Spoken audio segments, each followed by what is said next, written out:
Hola, el propósito de este video es leer en forma directa algo que denomino las formas en que el ser humano conoce.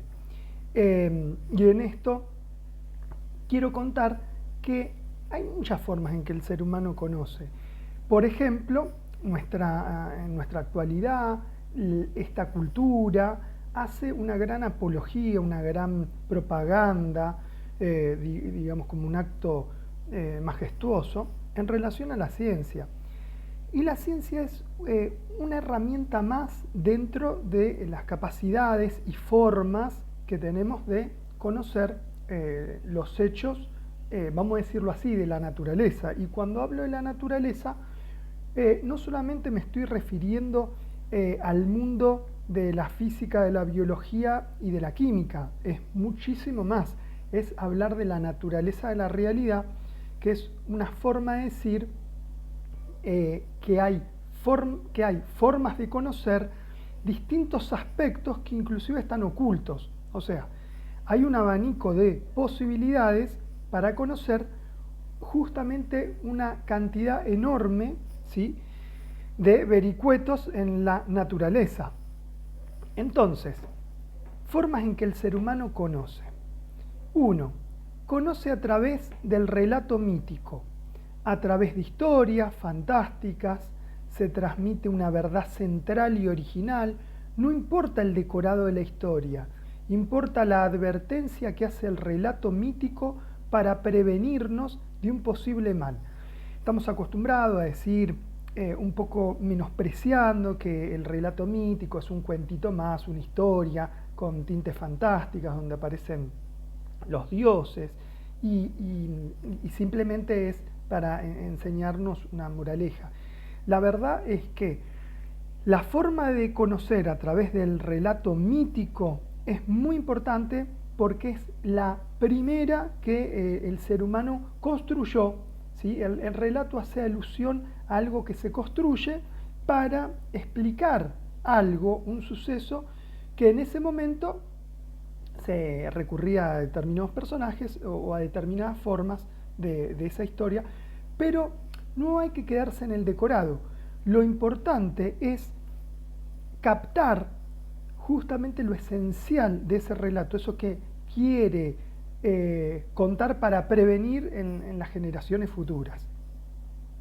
Entonces, mítico hace alusión a que es tan pasado que se pierde digamos, a lo largo de los principios de los tiempos. Por lo tanto, mítico hace alusión de que algo pasó y uno quiere saber exactamente las circunstancias por esta forma que tenemos actual de que queremos conocer el escenario tal cual, y en realidad el escenario es una trampa para perdernos en lo esencial de esta forma que construyó el ser humano. Por eso yo le llamo relato. Relato es que es una construcción. Algunos relatos se toman en forma, por ejemplo, ya vamos a ver que el relato científico se toma como algo, digamos, preestablecido por el poder, pero le vamos a hacer determinadas críticas. Ahora, quiero resaltar la importancia del relato mítico, porque el relato mítico nos ayuda a pensar lo central de la historia sin quedarnos atrapados por el decorado, ¿no? Después, una aclaración que quiero hacer con respecto al relato mítico es que, nunca vamos a saber si lo que construyeron esos relatos estaban usando elementos fantásticos o simplemente estaban describiendo tal cual lo que veían. 2. Conocer a través del relato religioso, a través de dogmas, que son conjuntos de creencias que el seguidor no cuestiona porque lo dice la autoridad religiosa. Se ordena piramidalmente a través de una jerarquía religiosa, mandatos. La gente hace caso para pertenecer a ese grupo y que lo acepten, y por lo tanto recibe la protección de ese grupo. En un momento de la historia humana sirvió esta forma de conocer ya que traía estabilidad y orden para la supervivencia de la especie humana. Pero a medida que avanzamos como civilización, fueron necesarias otras formas de conocer para lograr explorar los enigmas de la complejidad misma del ser humano. Imagínense en una determinada cultura, siendo nómade, donde la única manera de sobrevivir era estar en grupo, y que además ya en este sentido habían adquirido ciertas herramientas técnicas para sobrevivir en relación a tener garantizado el fuego, el agua, la comida. Es ahí donde empieza a ordenarse una autoridad religiosa que como un patriarca crea las condiciones de esa cultura en particular. No importa cuál sea, digamos, la religión. Sí que funciona con un dogma. Un dogma es un principio que no se cuestiona. Por eso digo, en un principio de la humanidad sirvió para sobrevivir. Pero, es decir, el ser humano también fue asegurándose determinadas cuestiones en la naturaleza que le permitió tener una posibilidad, vamos a decirlo así, entre comillas, de comodidad para seguir cuestionándose acerca de la naturaleza de la realidad. Fue así que apareció el conocer a través del relato filosófico. A través de una pregunta natural se responde naturalmente. El ser humano siempre se hizo preguntas naturales desde el inicio de los tiempos. Nada más que al principio, por eso lo llamo relato mítico, respondió a través de esas características. Luego relato religioso respondió a través de esas características dogmáticas, pero ya vamos a ver que en Grecia, con Tales de Mileto, según lo que dice Aristóteles, se sistematizó una serie de pensamientos abstractos que dieron lugar a una respuesta natural, una pregunta natural, una respuesta natural. Eso es lo que decimos de lo esencial de la filosofía. Esto significa que trajo un orden en la investigación por la pregunta abstracta, cuya respuesta también fue abstracta y metódica. Por eso se dice que la filosofía es la madre de todas las ciencias, ya que posteriormente nacerá más tarde la sistematización del conocer científico particular. Pero la filosofía en sí misma estudia el principio y fundamento primero de todas las cosas a un nivel profundamente abstracto y formal. El relato filosófico a través de la razón elabora preguntas abstractas como por ejemplo, ¿qué es el ser humano? La filosofía occidental surgió en Grecia antigua en el siglo VI a.C. con el primer filósofo Tales de Mileto. Esto es lo que de alguna manera el armado que hizo Aristóteles nos contó, que había unos sabios en la antigüedad que denominamos como los presocráticos, aquellos que estuvieron antes de Sócrates, que conocían, ¿sí?, la naturaleza de la realidad. Ya vamos a explicar a qué nos referimos con la naturaleza de la realidad. Hace un ratito tuve un fallido que quise hablar de la filosofía oriental y entonces tengo que decir, la filosofía oriental tiene más de 5.000 años y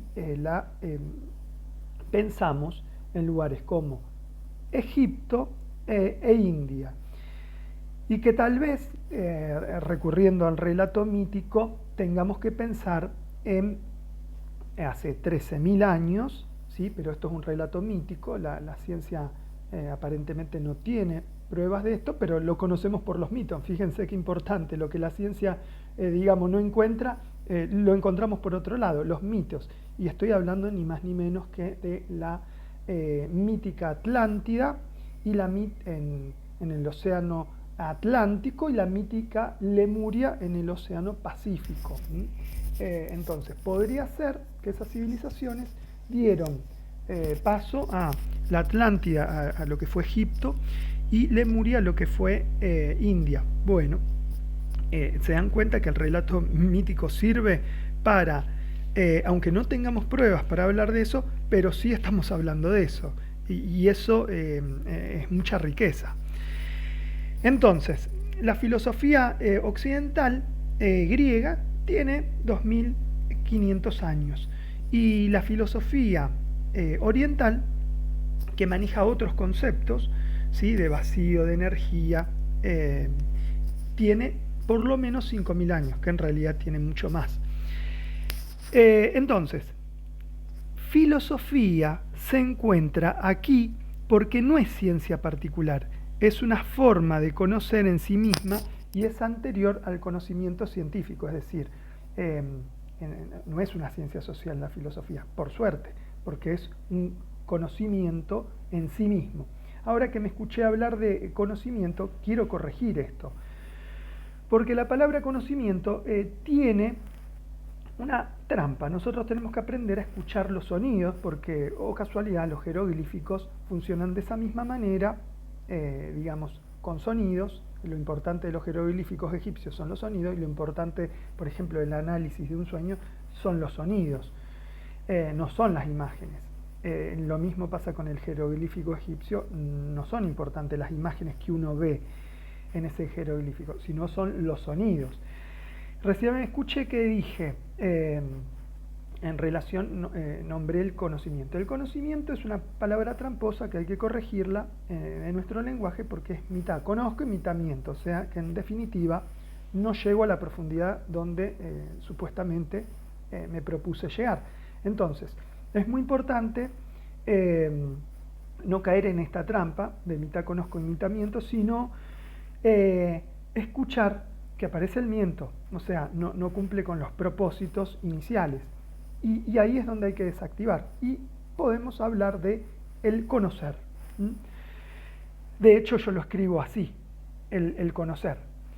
Entonces, la filosofía no es una ciencia particular, sino es un conocer, ¿sí?, un relato de conocer específicamente que responde a una pregunta natural con una respuesta natural.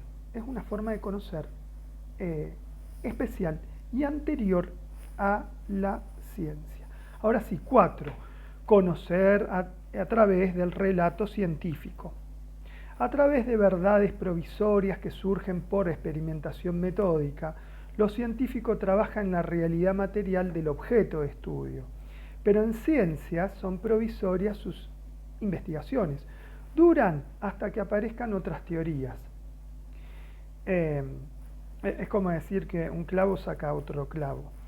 Las ciencias particulares se sistematizan en la edad moderna en Europa, es decir, ahí en ese tiempo, en ese lugar, comienza a ordenarse lo que ahora llamamos clasificación de las ciencias. Occidente hace demasiada propaganda a lo científico y solamente se usa el hemisferio izquierdo del cerebro en estas formas de investigación. Otro error de Occidente es hacer de lo científico un salvador.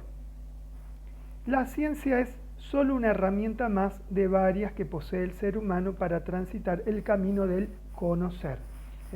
Es como si un carpintero en su taller tuviese solamente un serrucho.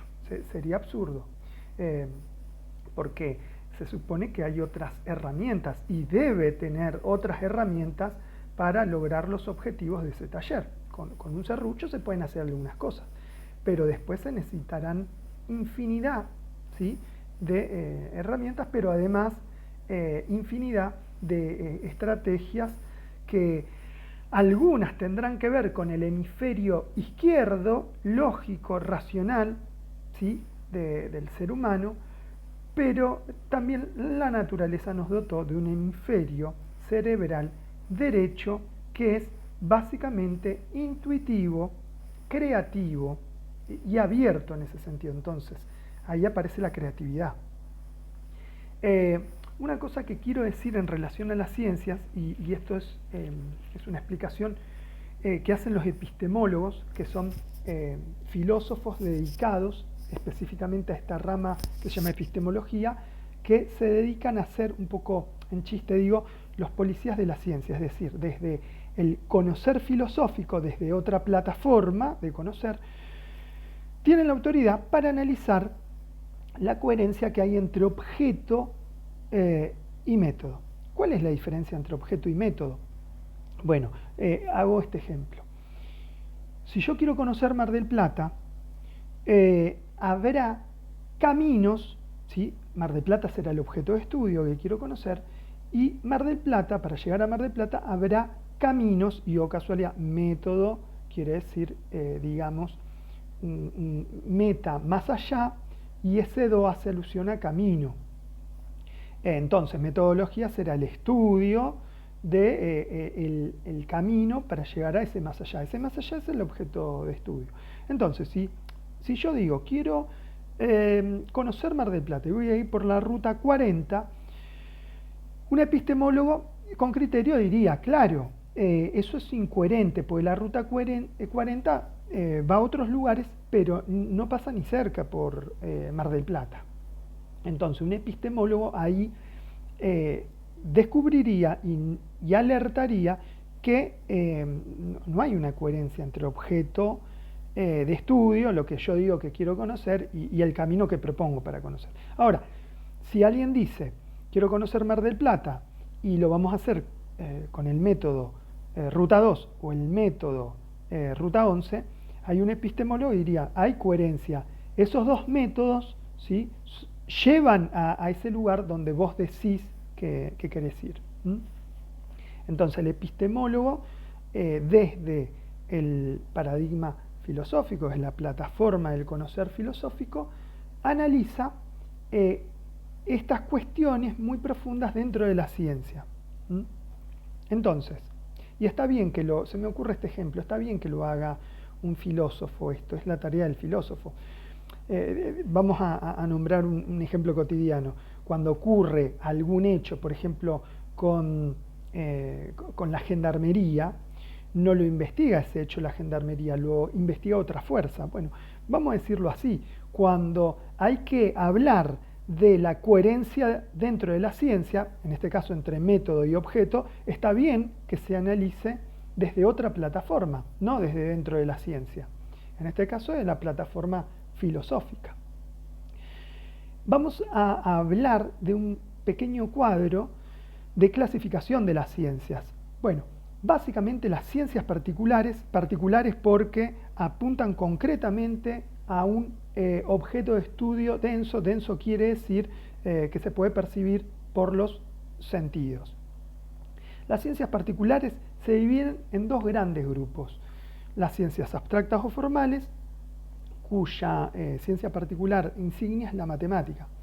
Es decir, la ciencia formal, matemática, estudia el ente formal, en este caso, ¿sí?, del signo concreto, abstracto.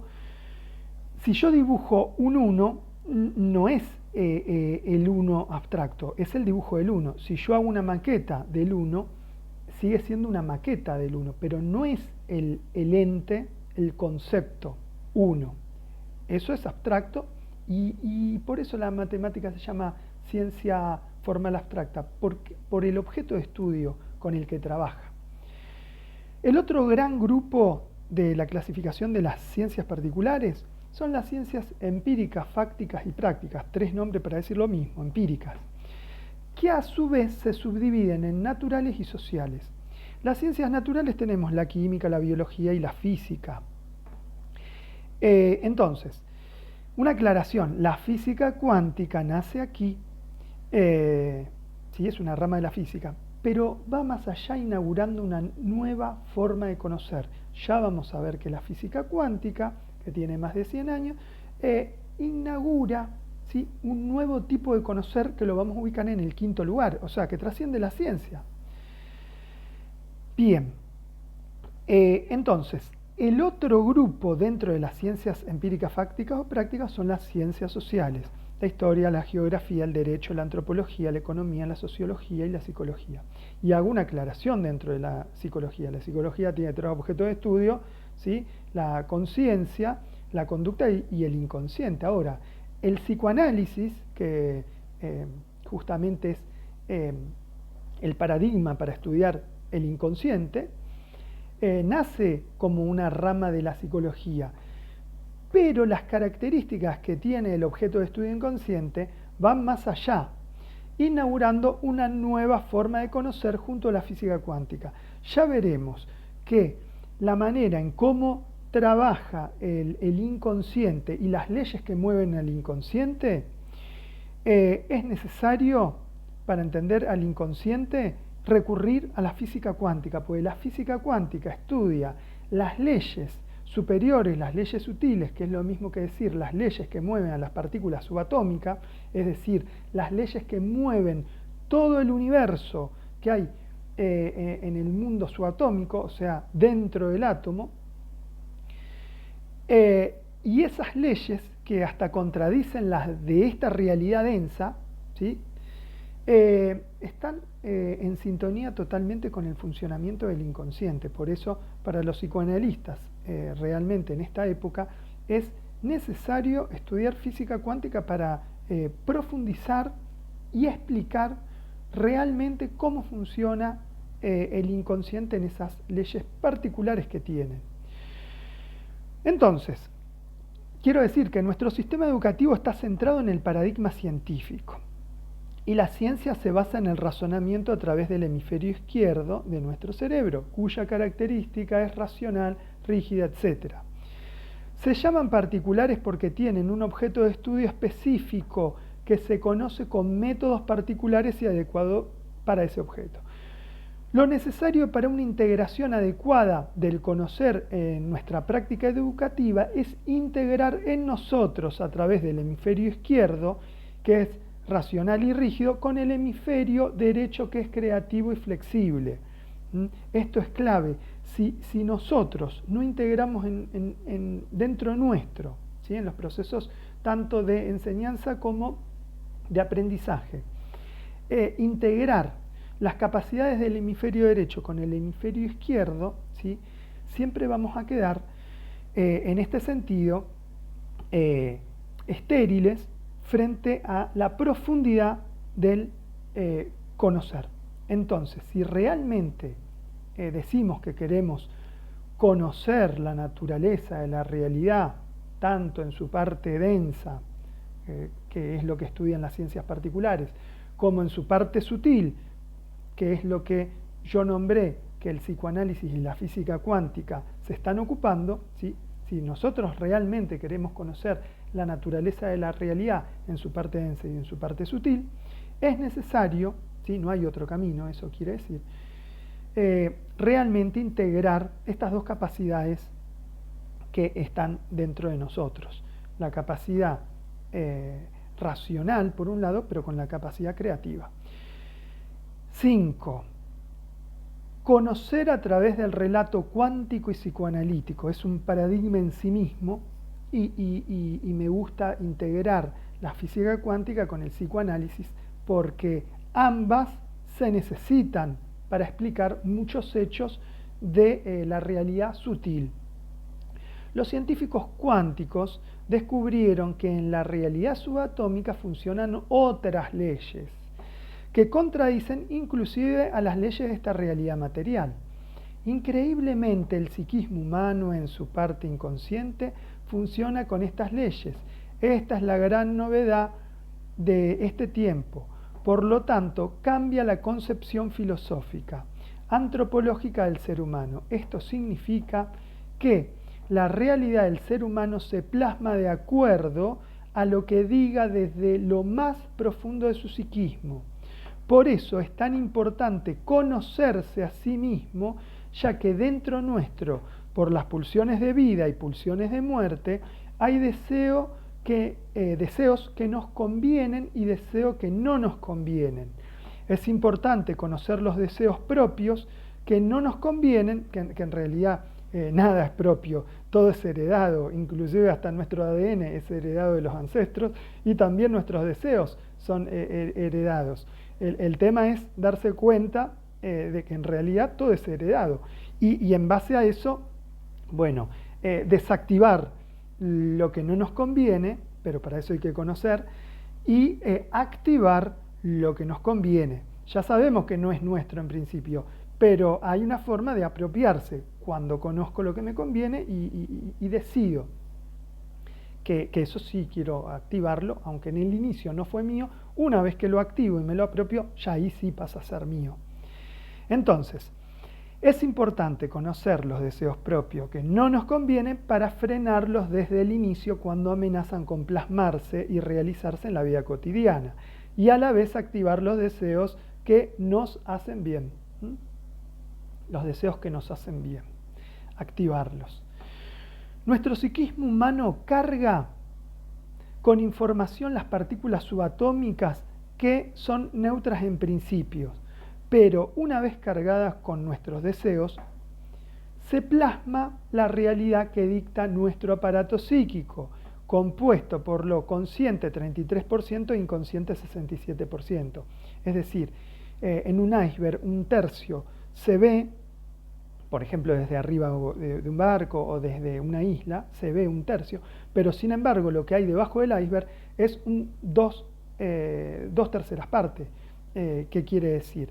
Que en realidad en lo profundo, ¿sí?, de la línea de flotación por debajo está, digamos, la parte más sustanciosa y el mayor volumen del iceberg, pero también la parte más difícil de llegar, porque cualquiera ve un iceberg desde arriba de un barco o desde una isla. El tema es, digamos, bucear en esa peligrosidad y en ese frío, en esas condiciones y ver realmente, comprobar, digamos, lo grande que es en este sentido un iceberg y lo oculto que está por debajo